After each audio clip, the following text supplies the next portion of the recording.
Hello everyone. तो स्वागत करती हूँ आप सबको डॉली बॉर्डलो यूट्यूब चैनल में एक बार फिर से। तो आज हम पढ़ने जा रहे हैं कारक, जिसे इंग्लिश में केस कहते हैं। तो बच्चों, मैं 2 वीडियो बनाऊंगी, 2 पार्ट में बनाने जा रही हूँ क्योंकि एक ही पार्ट में मैं सब कुछ कवर नहीं कर पा रही हूँ। तो फर्स्ट पार्ट में मैं कारक किसे कहते हैं, कारक के भेद और साथ ही कारक यानी कि कारक के चिन्ह क्या है, उनका उदाहरण देते हुए मैं आप लोगों के सामने स्पष्ट करूंगी।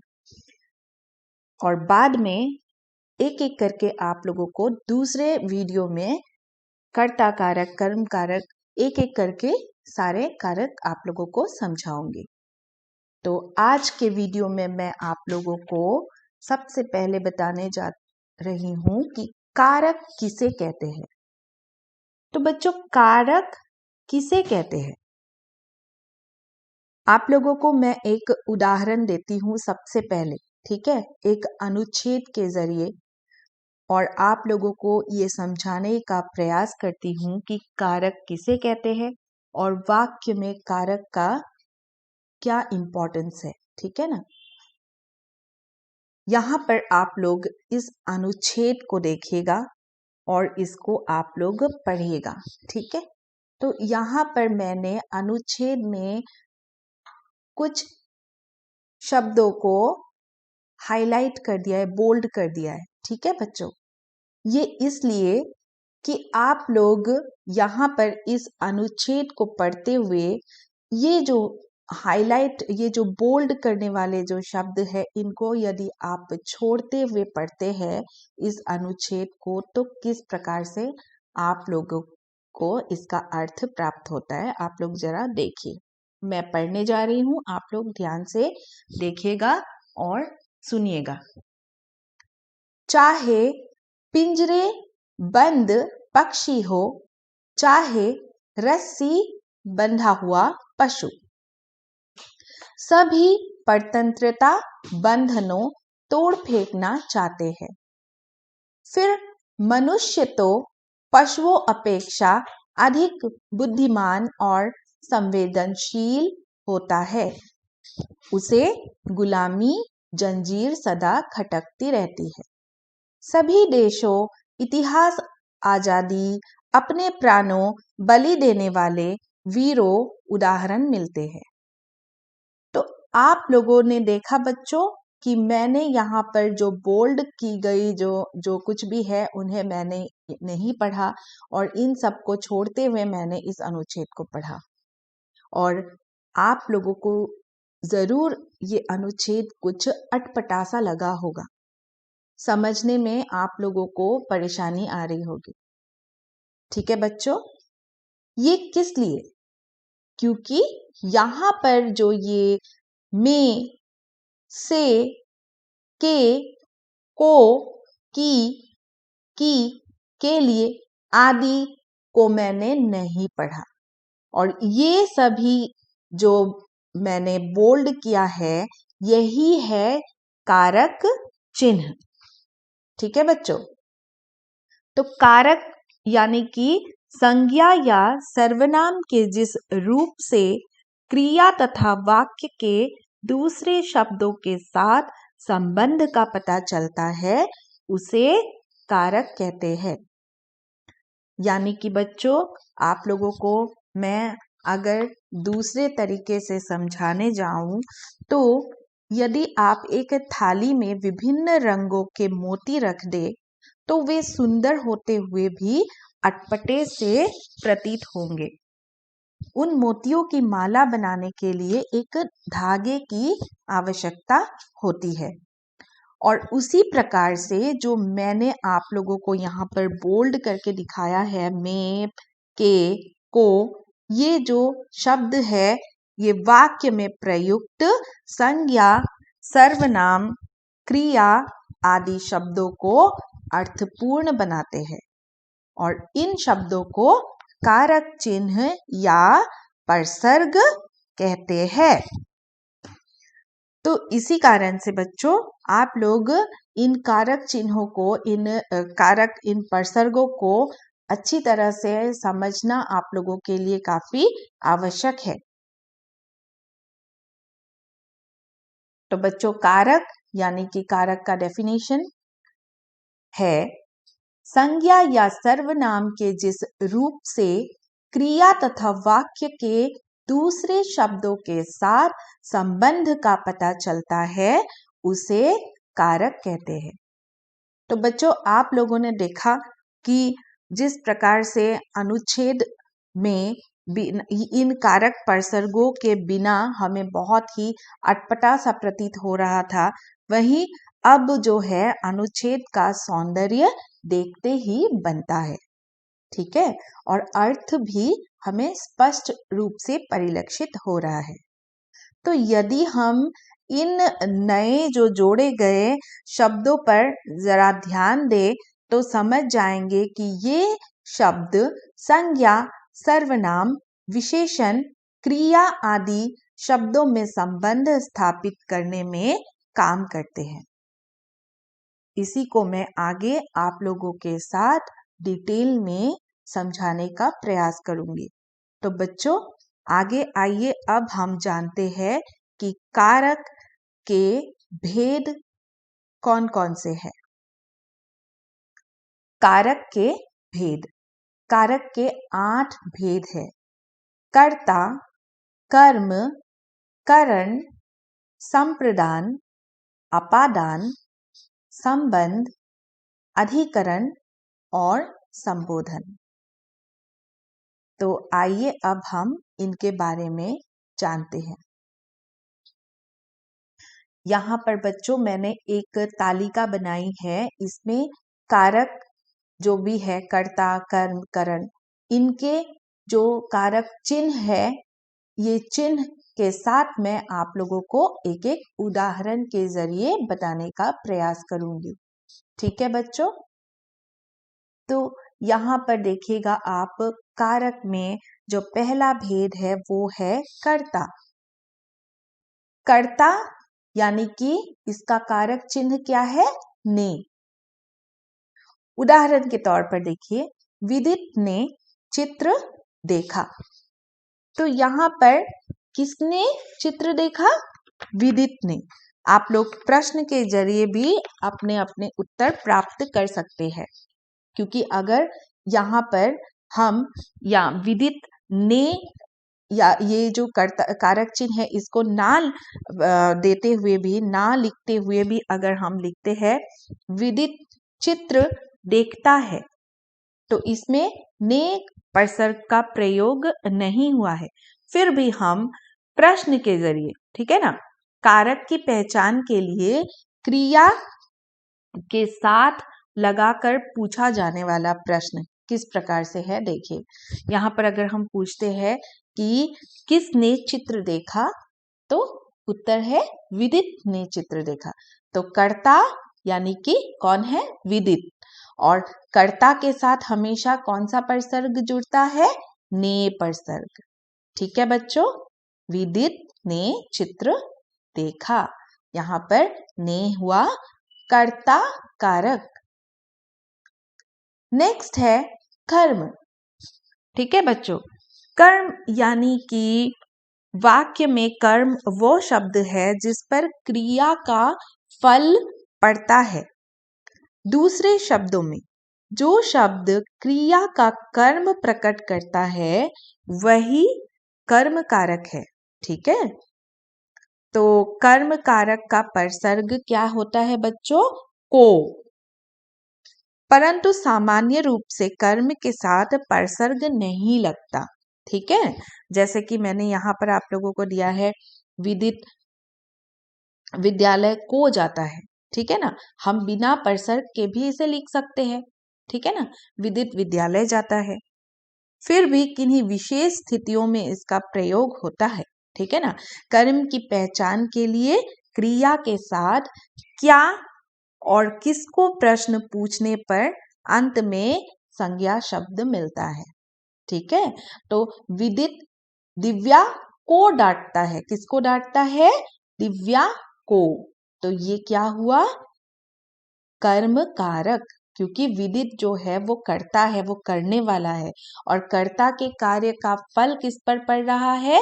दिव्या पर। कर्ता डांट रहा है, किसको डांट रहा है?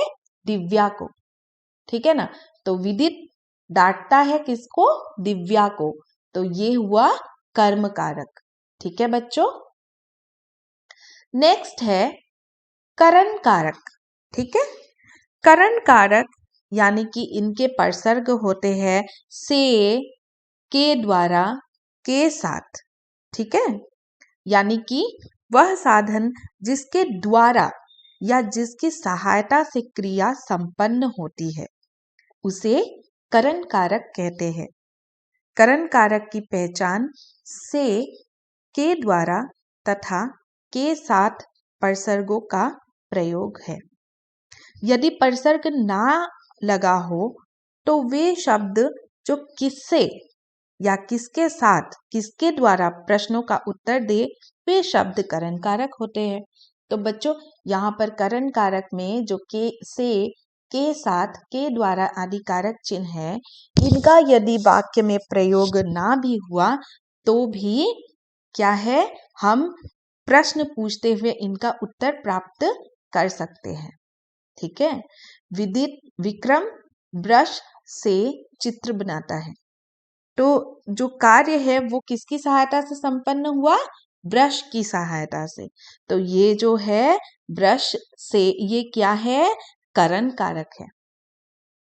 मोहन सोहन के साथ चित्रकला सीखने जाता है, तो किसके साथ चित्रकला सीखने जाता है? सोहन के साथ। तो ये हुआ करण कारक, ठीक है बच्चों। मोहन रंगों द्वारा चित्र आकर्षक बनाता है, तो मोहन किसके द्वारा चित्र आकर्षक बनाता है? रंगों द्वारा, ठीक है।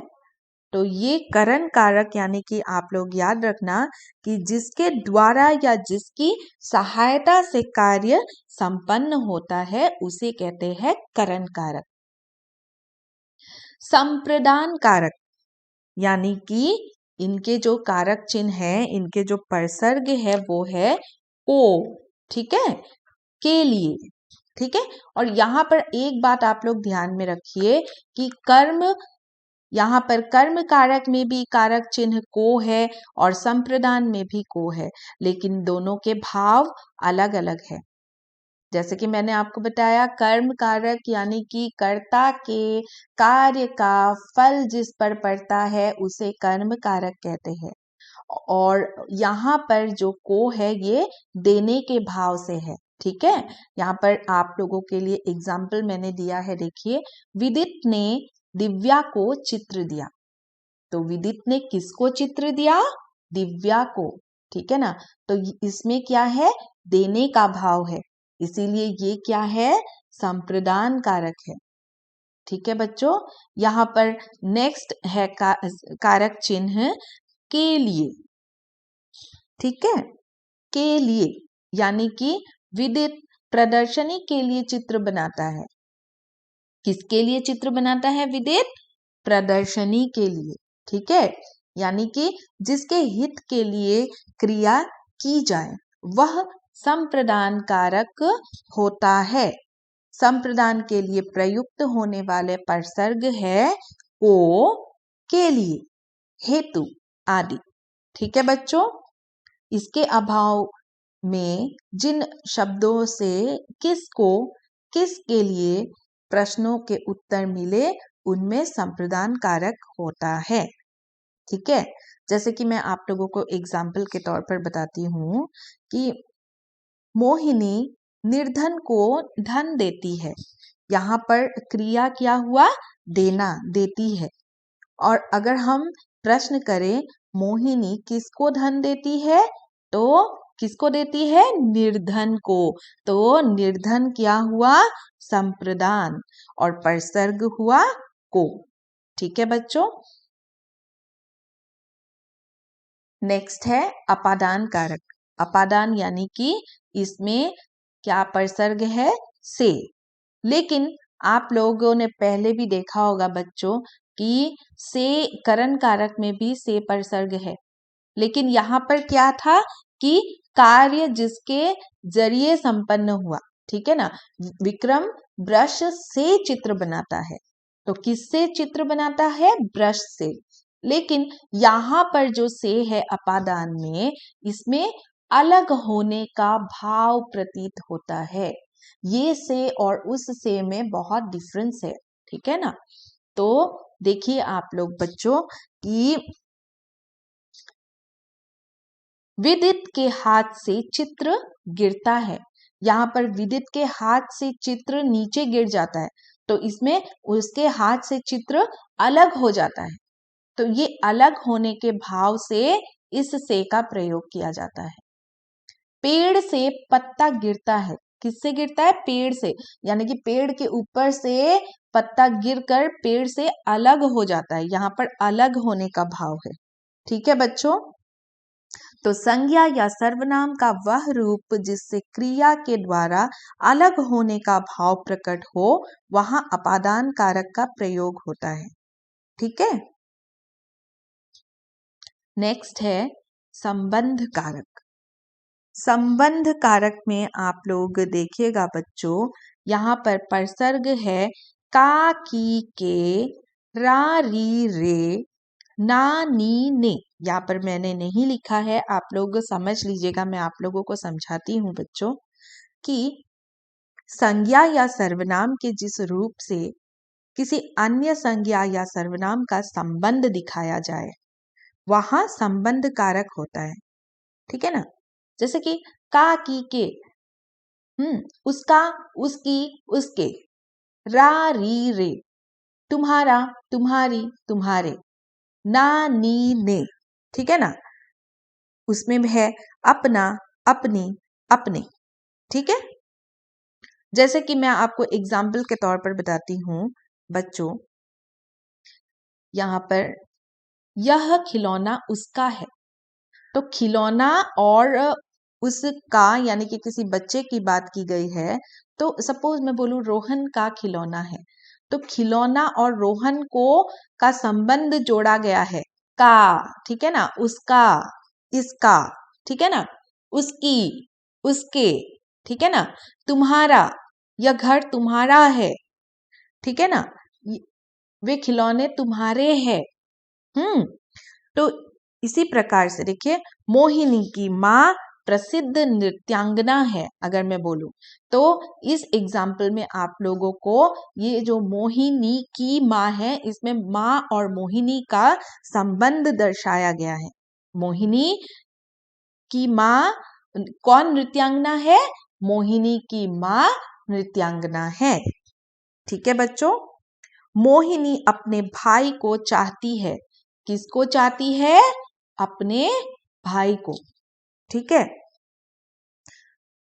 तो बच्चों संबंध कारक यानी कि संज्ञा या सर्वनाम के जिस रूप से किसी अन्य संज्ञा या सर्वनाम का संबंध दिखाया जाए, ठीक है। नेक्स्ट है अधिकरण। अधिकरण में जो परसर्ग है वो है में, पर, ठीक है बच्चों।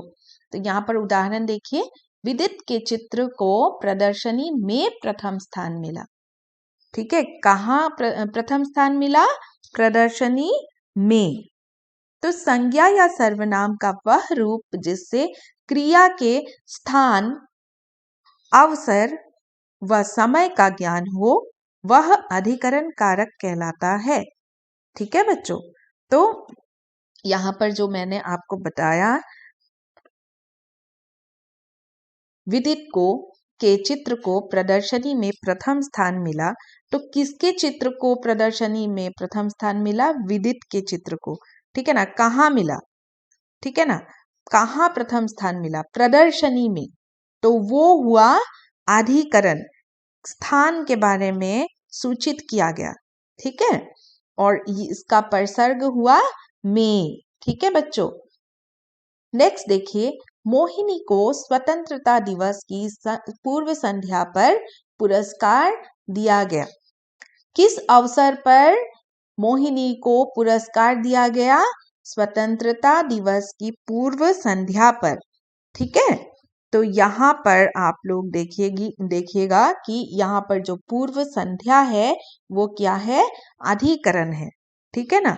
यहाँ पर वो अवसर के बारे में बताया गया है, यानी कि संज्ञा या सर्वनाम का वह रूप जिससे क्रिया के स्थान, अवसर व समय का ज्ञान हो, उसे क्या कहते हैं, अधिकरण कहते हैं, ठीक है, अधिकरण कारक कहते हैं।